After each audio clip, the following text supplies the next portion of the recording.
Okay, so since I've been gone, I have gone ahead and placed on the stencil. So there's the THAN and then KFUL, and then there's that happy fall.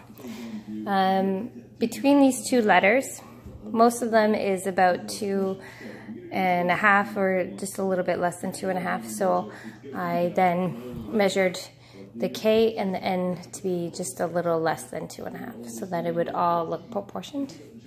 And then I went ahead and just painted a little, probably 3 coats now. I'm going to do 1 more coat, and then I'm going to pull up the stencil for you to take a look at.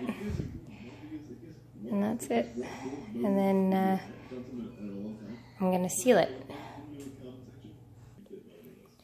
Okay, so now we're going to pull up the stencil just to show you kind of what it looks like. And if you hear some strangeness in the background, that's just my son watching other kids play tractors on YouTube. It's pretty cool. But anyway, so that's what's going on in the background. So okay, I'm going to pull this up.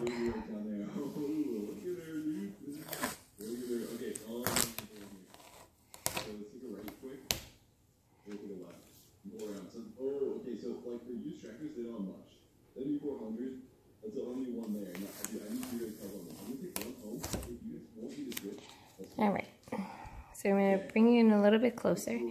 So as you can still see, there are the pieces in the middle that I'll weed out eventually. There's a little bit here, as you can see, some bleed. So all I'm going to do is, if I can find it here, what I'm going to do is I'm going to take a pin, a sewing needle, sorry, not a pin, sewing needle, here it is here.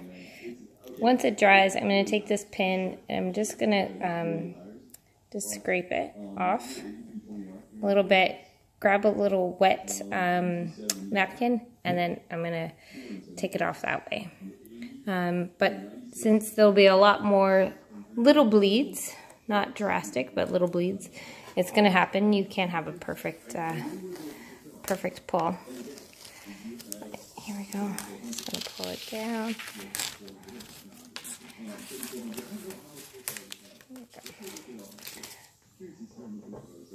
As you can see, it comes off very nicely.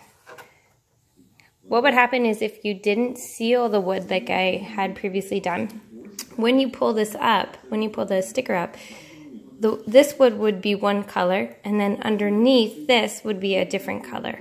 And as you can see, some wood and paint does come up, but that's okay because it kind of adds a little bit of character to the wood. I'm not overly concerned about that.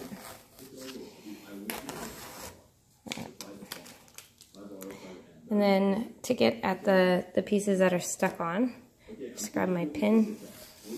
I don't even use a weeding tool, like those Cricut weeding tools. I find them more a pain in the butt than they are helpful. So I just use a sewing needle because it's super thin. It gets underneath and it's sharp.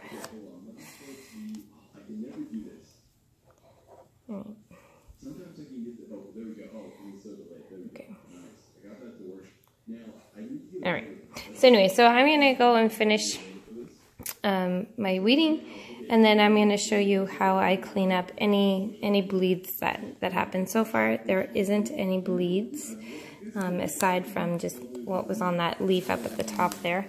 But I'm sure I'm going to find some more. Okay, so I'm just going to finish this and then return. Okay, so all I'm going to do here is I'm going to grab a piece of toilet paper.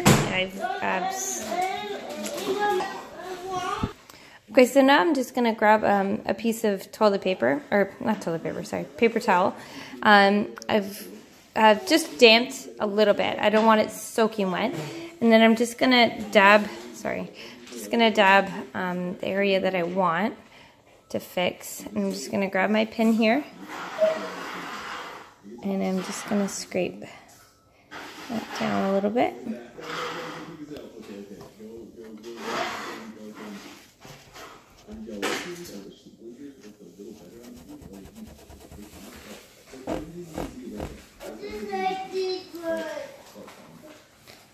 little bit more stubborn than I like.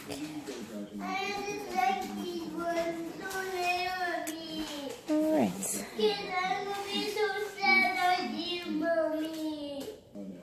Okay, so all I did was I grabbed a piece of wet paper towel, not soaking wet, but damp enough to be able to affect the paint, the dried paint. And then I took my needle and I just scraped off the paint. Now what happened was when I scraped off the paint, it took off the base layer. So all I did was I grabbed a little tiny bit of paint to reapply to the area that it took off. And there we go. So that's it.